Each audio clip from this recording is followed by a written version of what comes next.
Assalamualaikum warahmatullahi wabarakatuh. Selamat pagi, salam sejahtera untuk kita semua. Terima kasih telah menonton video ini. Berikut kami sajikan bagaimana penggunaan e-learning Poltekkes Kemenkes Medan atau biasa kita singkat LMED. Aplikasi LMED ini bisa dijalankan dengan browser Mozilla Firefox, Google Chrome, maupun Safari.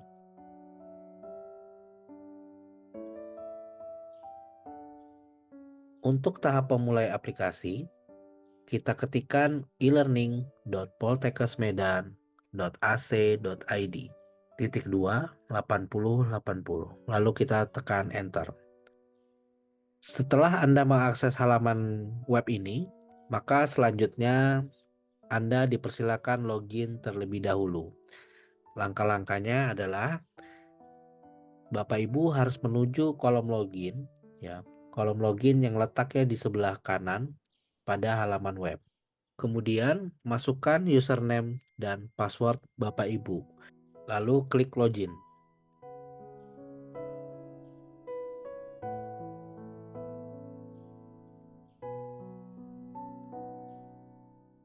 Setelah login, maka akan muncul halaman seperti berikut. E-learning Poltekkes Kemenkes Medan dengan pemberitahuan privasi lengkap. Setelah login, Bapak Ibu akan dilihatkan halaman awal untuk login pertama kali, yaitu pemberitahuan mengenai privasi Bapak Ibu. Nah, kemudian lalu kita klik terima saja untuk pemberitahuan privasi lengkap ini.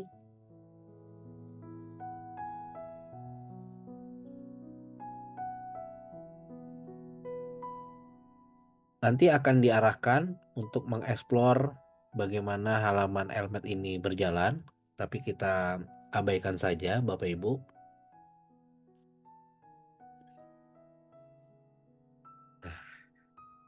Halaman ini tersedia dalam bahasa Inggris maupun bahasa Indonesia. Jika Bapak Ibu mengalami kesulitan mengenai bahasa, maka Bapak Ibu bisa memilih bahasa ke bahasa Indonesia dengan cara klik profil kita di kanan atas, kemudian pilih language, lalu pilih bahasa Indonesia.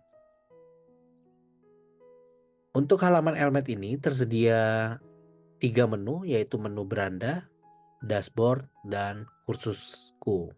Ya. Untuk akun dosen, langsung saja kita pilih ke kursusku, kita klik sekali. Kemudian akan muncul kursus kita, yaitu berupa mata kuliah. Nah, jika Bapak Ibu sudah memprogramkan mata kuliah di semester berjalan, maka akan muncul mata kuliah tersebut. Jika tidak muncul, segera hubungi admin prodi atau jurusan masing-masing. Kemudian jika ada mata kuliah yang tidak cocok dengan apa yang Bapak Ibu programkan, maka bisa diklaim ke admin jurusan atau prodi masing-masing. Untuk mata kuliah ini berupa latihan, saya contohkan untuk bagaimana kita menggunakan akun dosen di e-learning ini. Kita klik saja mata kuliah contoh ini sebagai latihan.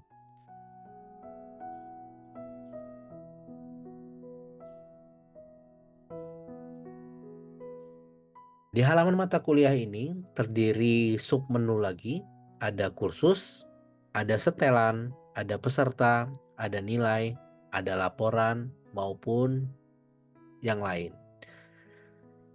Di mata kuliah ini terdiri atas umum, kemudian topik 1 sampai topik 14. Nanti untuk topik kita anggap menjadi pertemuan. Topik 1 yang berarti pertemuan 1, topik 2 yang berarti pertemuan 2, dan seterusnya.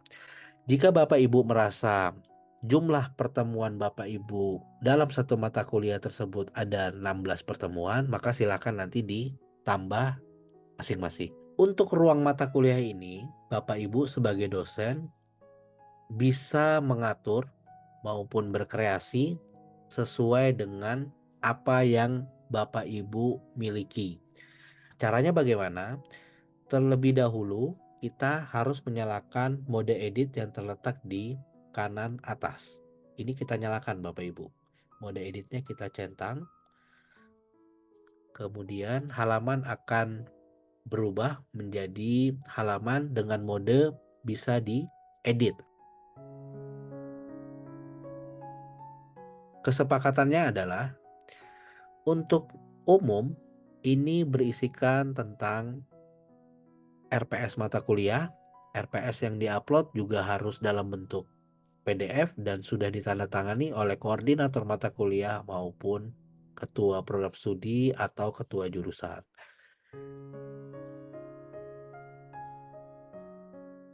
Caranya bagaimana Bapak Ibu? Yaitu cukup kita klik tambahkan aktivitas atau sumber. Untuk mengupload RPS kita pilih menu berkas Bapak Ibu. Kita pilih berkas. Maka akan muncul nanti halaman menambahkan berkas baru. Untuk nama, ini sebaiknya kita isikan nama file atau nama RPS. Ya. Contohnya saja RPS, saya beri nama RPS contoh.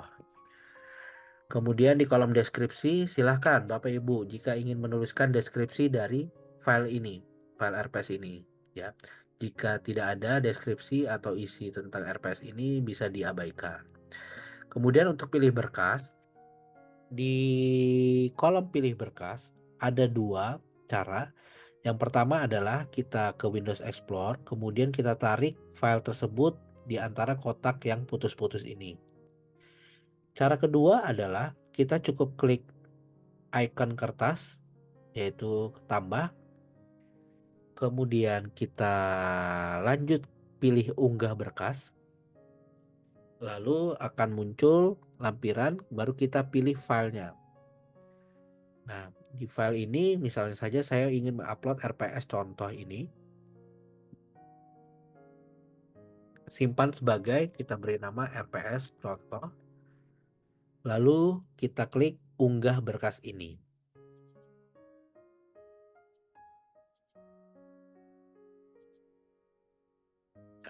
Jika sudah berhasil unggah, maka akan muncul icon PDF dan nama filenya.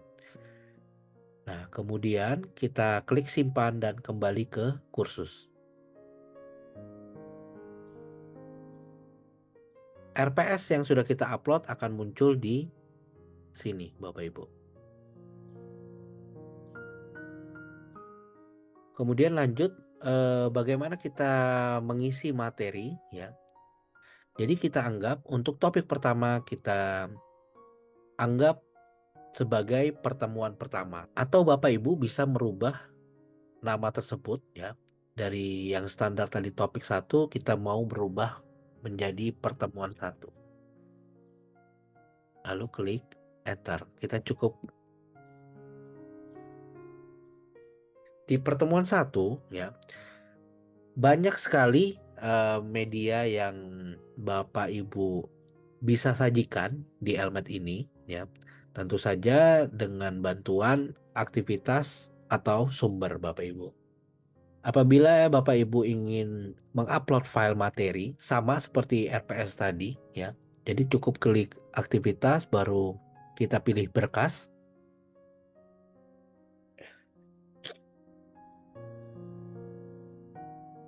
Di kolom berkas ini bisa kita tambahkan Bapak Ibu namanya, nama berkas filenya apa. Misalnya saja saya tulis pengantar mata kuliah, ya, di pertemuan pertama. Kemudian pilih berkasnya kita cari Bapak Ibu.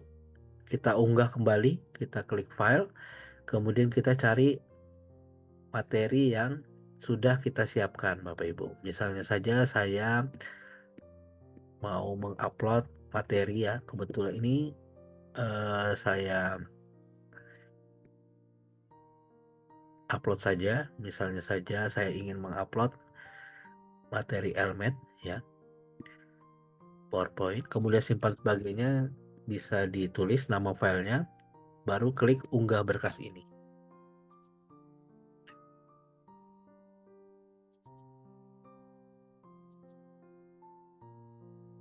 Jika berhasil upload, maka akan muncul seperti biasa icon dengan jenis file yang kita upload. Seperti ini contohnya saya upload jenis file PowerPoint, maka akan muncul icon PowerPoint.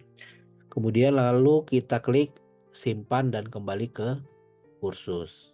Jadi apabila Bapak Ibu ingin melihat apa yang Ibu sudah upload, bisa diklik simpan dan tampilkan. Tapi jika ingin kembali ke kursus, maka kita klik simpan dan kembali ke kursus.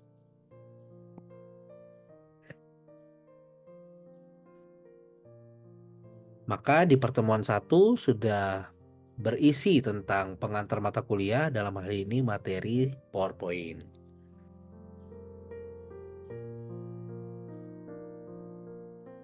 Kita akan membuat absensi online yang berlaku di dalam mata kuliah ini. Bagaimana caranya? Di kolom umum, ya, setelah RPS kita upload tadi, ya, kita tambahkan aktivitas kembali, lalu pilih kehadiran. Di kolom kehadiran ini bisa kita beri nama, ya. Ini disesuaikan apakah Bapak Ibu ingin memberikan absensi online per kelas atau per angkatan. Jika per kelas, ya, maka silakan dibuat satu-satu untuk kehadirannya dengan nama yang berbeda-beda. Misalnya saja contohnya ini untuk absensi kelas A tingkat 2, maka saya beri nama absensi tingkat 2 kelas A. Lalu kita scroll ke bawah, lalu kita simpan dan kembali ke kursus.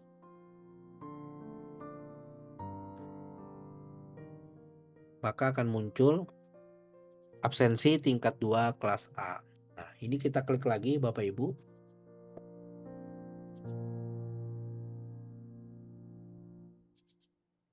Di kolom kehadiran, ya, absensi tingkat 2 kelas A, maka Bapak Ibu bisa menambahkan sesi absensinya. Bagaimana caranya? Ini cukup diklik tambahkan sesi. Kita klik. Lalu kita lihat, ya, di sini untuk penambahan sesi jenisnya semua siswa. Kemudian tanggal-tanggal yang berlaku waktu kita membuat absensi ini, ya. Waktunya kapan? Misal Bapak Ibu memiliki mata kuliah ini dari jam 8 sampai jam 9 pagi. Maka waktu absensinya bisa kita setting jam 8 sampai ke jam 9. Nah, seperti ini Bapak Ibu. Nah, kemudian kita centang sesi dibuat acara kalender. Jadi, sewaktu mahasiswa membuka LMED-nya masing-masing, di kalender tersebut sudah terdapat absensi Bapak Ibu yang sudah Bapak Ibu buat. Bagaimana jika absensinya rutin? Ya, maka dipilih, kita lihat di sub ini ada multi sesi. Kita centang ulangi sesi di atas sebagai berikut. Nah, ulanginya setiap hari apa? Misal dalam 1 minggu, satu pertemuan 1 kali, cukup di hari Senin saja. Itu dihitung pertemuan 1. Maka kita pilih ulangi setiap 1 minggu.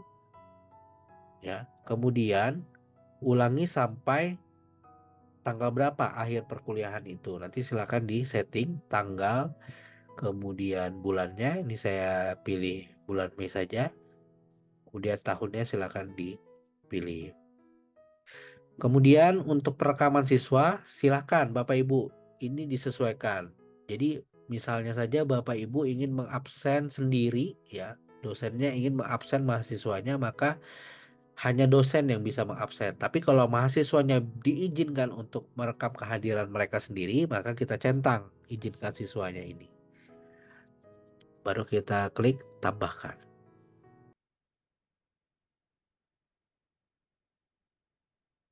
Maka sistem akan membuat sesinya sendiri, ya. Jika ingin melakukan presensi, cukup klik play, lakukan presensi.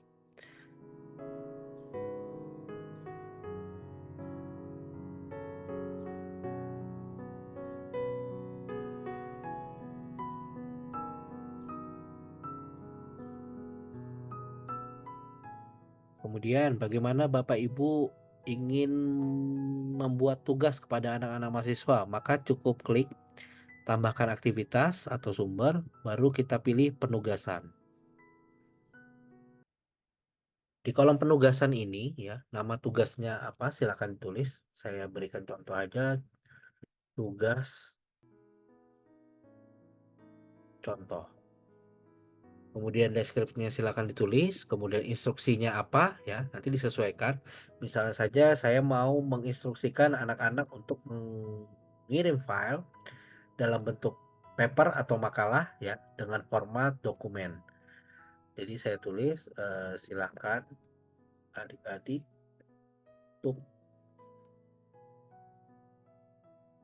mengumpulkan paper atau makalah yang berkaitan tentang polusi misalnya. Kemudian ini bisa kita copy, kemudian instruksinya jika sama juga tidak apa-apa. Kemudian jika ingin ditambahin format file dalam bentuk Word atau extension docx berjumlah maksimal 10 halaman. Untuk ketersediaan ya, izinkan pengajuan ya. Kita aktifkan mulai tanggal berapa ya. Misalnya saja kita ingin aktifkan mulai tanggal 12 Januari. Untuk tanggal batas akhirnya bisa dinyalakan Bapak Ibu. Bisa kita beri waktu selama 10 hari, maka kita setting 22 Januari untuk jamnya di jam 18.00 ya. Jadi ketika waktu 18.01 maka mahasiswa sudah tidak bisa mengupload tugasnya tersebut. Kemudian jika ingin mengingatkan Bapak Ibu dosen untuk menilai, silakan dipilih aktifkan di tanggal berapa Bapak Ibu ingin menilai. Jika tidak, ini tidak perlu dicentang. Kemudian tipe pengajuan tugasnya, apakah dalam bentuk teks daring atau pengajuan berkas. Jika berbentuk teks daring, maka batas katanya silakan dibatasi. Apakah 2000 kata atau tidak perlu diaktifkan juga tidak apa-apa. Jika Bapak Ibu dalam bentuk file seperti yang sudah diinstruksikan tadi, maka bisa diklik pengajuan berkasnya kita centang. Kemudian jumlah maksimum berkasnya bisa pilih satu saja. Dalam hal ini artinya satu file. Dengan ukuran maksimum kita bisa setting bisa 1 MB, 2 MB maupun maksimal sampai 40 MB atau megabyte. Ini saya setting 2 megabyte saja. Kemudian kita pilih tipe berkas yang bisa diupload. Dalam hal ini berkas dokumen ya tadi Bapak Ibu ya. Nih bisa kita centang yang ini. Lalu kita simpan. Baru kita simpan dan kembali ke kursus. Maka akan muncul halaman penugasan yang ada di Elmed anak-anak mahasiswa Bapak Ibu.